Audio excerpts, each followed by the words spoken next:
नमस्कार दोस्तों भारतीय जनता पार्टी साधु संतों के ही इशारे पर अपनी पार्टी चलाती है। बीजेपी में सत्ता की कुर्सी पर कौन बैठेगा और कौन नहीं, इसका फैसला बीजेपी आलाकमान नहीं साधु संत ही करते हैं। जी हां, ऐसा हम नहीं कह रहे हैं, बल्कि खुद जगत गुरु रामभद्राचार्य महाराज ने कहा है। उन्होंने मंच से कहा है कि मैं ही बीजेपी आलाकमान से मुख्यमंत्री नाम की सिफारिश करता हूँ। जयपुर के विद्याधर नगर स्टेडियम में रामकथा के मंच से रामभद्राचार्य महाराज ने दावा किया कि उन्होंने बीजेपी आलाकमान से कहा था कि राजस्थान में किसी ब्राह्मण को मुख्यमंत्री बनाया जाए। उनकी इस बात को बीजेपी आलाकमान ने मानी और भजन लाल शर्मा को राजस्थान का मुख्यमंत्री बनाया। ये सारी बातें उन्होंने खुद मुख्यमंत्री भजन लाल शर्मा को गले लगाकर कही।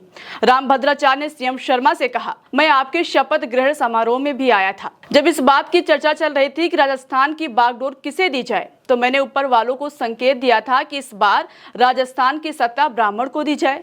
लोगों ने कहा कि इससे वसुंधरा नाराज हो जाएंगी। फिर मैंने उनसे कहा कि उनके ही मुख से कहलवा देते हैं। दोस्तों, ये बात सच है कि सबसे पहले भजन लाल शर्मा का नाम पूर्व सीएम वसुंधरा राजे ने लिया था। आपको याद होगा, जब राजस्थान बीजेपी में मुख्यमंत्री के नाम पर सस्पेंस चल रहा था, तब बीजेपी आलाकमान ने मीटिंग रखी थी।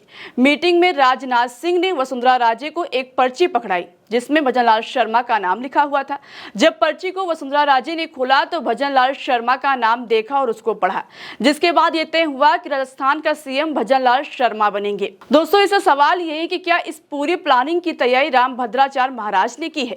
क्या वो बीजेपी की टीम का हिस्सा बन चुके हैं? अब तो भजन लाल शर्मा को लेकर जिस तरह से उन्होंने दावा किया है, इससे कहा जा रहा है कि रामभद्राचार्य महाराज भारतीय जनता पार्टी का पूरा समर्थन करते हैं। वो कथा कम सियासत ज्यादा करते हैं। जब लोकसभा चुनाव में भारतीय जनता पार्टी को अयोध्या की जनता ने नकार दिया था, यानी बाहर का रास्ता दिखा दिया था, तो उस वक्त बीजेपी की खूब फजीहत हुई थी। तब रामभद्राचार्य महाराज ने अयोध्या की जनता को रामद्रोही कहा था। उन्होंने कहा था कि जिन्होंने बीजेपी प्रत्याशी लल्लू सिंह को वोट नहीं दिया है, वो मंथरा है। ऐसे ही पिछले कुछ वक्त से उनको बीजेपी के सपोर्ट में देखा जा रहा है। यहाँ तक सीएम योगी के बटोंगे तो कटोंगे नारे को भी रामभद्राचार्य महाराज ने सही माना है। उनका कहना है, ये बातें समसामयिक और सत्य हैं। हमें बंटना नहीं है, चाहे पंथ अनेक हो, हम सब हिंदू एक हो।